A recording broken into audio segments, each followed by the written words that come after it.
Do you know how to assess and treat the cervix? If you do intravaginal work, then please listen to today's podcast. In this episode, I share with you why the cervix should be an essential part of your assessment and treatment plan. Hello, friends. This is Lynn Schulte, and you are listening to the Birth Healing Summit podcast. We are here for meaningful conversations that will transform the way you work with pregnant and postpartum clients. Whether it is a new perspective, tool, or technique, you'll be able to implement it into your practice today. I invite you to sit back, listen with an open mind, and grab the golden nugget today's guest has to offer. Now let's get started. Hello, everybody. Welcome to this episode. And today I'm going to be discussing the cervix. Now, the cervix is part of an organ that I feel is imperative for us to be addressing in doing intravaginal work. I have discovered that the more I focus on releasing both the bladder and then getting the cervix happy in the vaginal space, the more it impacts the pelvic floor muscles. And so the first thing I want to talk about with the cervix is its location. We all, as physical therapists, need to get really good at being able to find the cervix intravaginally and know where the location of that cervix is. Because one of the main reasons I wanted to do this episode about this is because I have found it recently in poking into the bladder. And the cervix, the cervix should be nice in the midline. So to be able to find it, I teach my students to follow the urethra past the mushy tissue, which is the bladder, and then keep reaching back up in the midline and looking for something hard, like the end of your nose. And that when you find the opening of your nose, that's the opening of the cervix. And ideally, it should be in midline, and we should have to reach to get to the end of it. In postpartum, we can find the cervix any position intravaginally. It can be in the midline, it can be off to the left, to the right, tucked back, and it can be poking into the bladder. Now, this is why I'm so passionate about this topic, because if we are not addressing where the cervix location is and it's pushing into the bladder, and you're trying to get someone with bladder frequency to stop having to pee so much, but you're not addressing this cervix poking into the bladder, then you're like beating their head up against a wall to try to get rid of their headache. You're not addressing one of the main issues with bladder frequency. I just had a client come into the clinic 2 weeks ago, and her cervix was completely poking into her bladder. And I was able to address the cervix and get it more pulled back. And we work with the uterosacral ligaments to help reposition the cervix. And get it in, it got into a much better position for her after the session. And when she came back in to see me, she's like, oh, my bladder frequency is much less. It's almost normal now. And I'm like, well, that's why the cervix was pushing into the bladder. So for those of you that are working with your clients that have bladder urgency frequency, please check to make sure that the cervix is not poking into the bladder. And we need to encourage that cervix to move more posteriorly and superiorly in the vaginal space. And it also with C-sections, that scar tissue can pull that cervix in any position as that scar tissue happens. So we want to make sure that there is good space between the cervix and the bladder here. And so as you're working internally, you got to make sure that that cervix can be pulled posteriorly away from the bladder. And I like to hook that bladder tissue back up onto the pubic shelf, the pubic bone, to disengage it from the fundus of the uterus as well, especially if there's been a cesarean birth. And scar tissue can inhibit that mobility between those two tissues. And the cervix needs to have free mobility in the vaginal space. I think of it like a piñata. That cervix should be able to move freely and freely. If you're watching this on video, I'm actually using my model where it's where you can see that actually here's the cervix, but I like to use the end of the model kind of as the cervix because it's easier to see. If this was the cervix, actually it's up in here, but that cervix should be able to move free 360, all directions, up and down, just like a piñata does. And when the cervix can't move in one direction, then it's a restriction, whether it's with the cardinal ligaments that help offer lateral support to the cervix, or if it's the uterosacral ligaments coming from posterior, offering support there. Those all need to be addressed to help release the cervical mobility. If the cervix cannot move freely like a piñata, then your client might be complaining about deep thrusting pain with intercourse. If they're hitting a brick wall, that's the cervix can't get out of the way.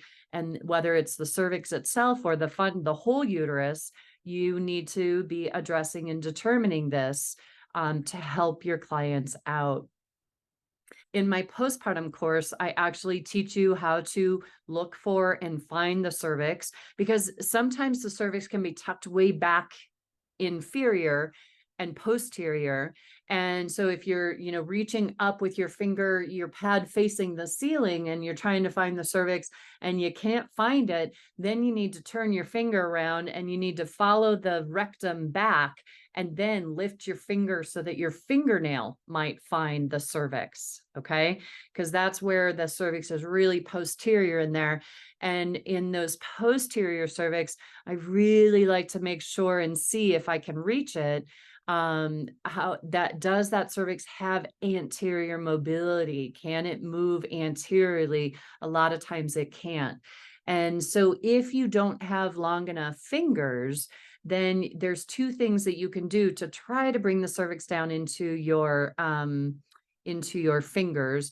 And one is have them do a posterior tilt. That will help bring the cervix in a inferior a little bit more. And if that doesn't allow you to reach it, then you can actually offer just a slight compression of the abdominal tissues right above the pubic bone and press down inferior. And that can help bring the cervix into your fingertips a little bit easier. Now, the other thing that was a huge light bulb moment for me when I was interviewing Rachel Shapiro, and she was talking about the uterosacral ligament, is that as midwives, they do everything with two fingers.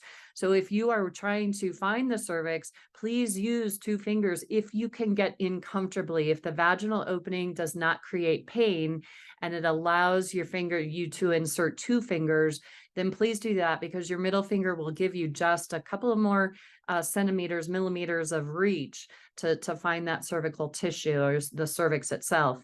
And we want to make sure that it has good, even mobility. And I like to be able to sweep my finger around it and then kind of push it in every direction around the clock to make sure it has that nice free movement like a piñata. Okay, so please do what you can to help that cervix be a piñata. And in my postpartum class, I teach you how to work with the fundus of the uterus. We work and do external mobilizations to the fundus, and then we see where that fundus might be restricted, because if you find the cervix off to one side, you don't know if the cervix is being held in at a diagonal or if the whole organ is being pulled off to one side. So if the broad ligament is tight on the same side that you find the cervix off to, then the entire uterus is being held off to one side.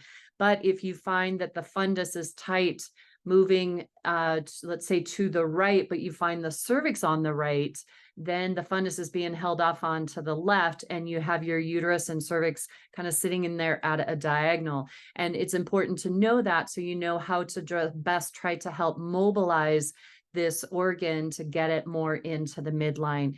And I have to tell you that when you do your intravaginal work and you assess the pelvic floor muscles and then go and treat the bladder, then treat the cervix and the uterus, you will find the pelvic floor muscles are different. They are so different after you address the bladder, then the uterus and cervix, and then the pelvic floor muscles. There's less work to do. Okay.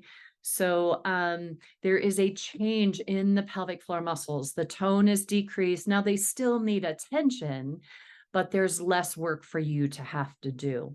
Now, the other thing that a friend of mine in Russia, Katerina Perkovov, is the gal that brought me over to Russia back in 2016 to her birth conferences. And I was able to teach her my work. She translated everything that I did while I was over in Russia. She translated all my workbooks for the students. She translated each and every session that I did. And she is actually an amazing healer in her own right. And so I was able to teach her how to do the intravaginal work that I teach. And she has gone on and done some amazing, beautiful work with her women in Moscow. And it's just so beautiful for me to see. And she was actually telling me that she feels like the cervix is like the black box recorder of the pelvic space. And she will just actually put her finger on the cervix and just ask the cervix to let go of anything that it's holding on to.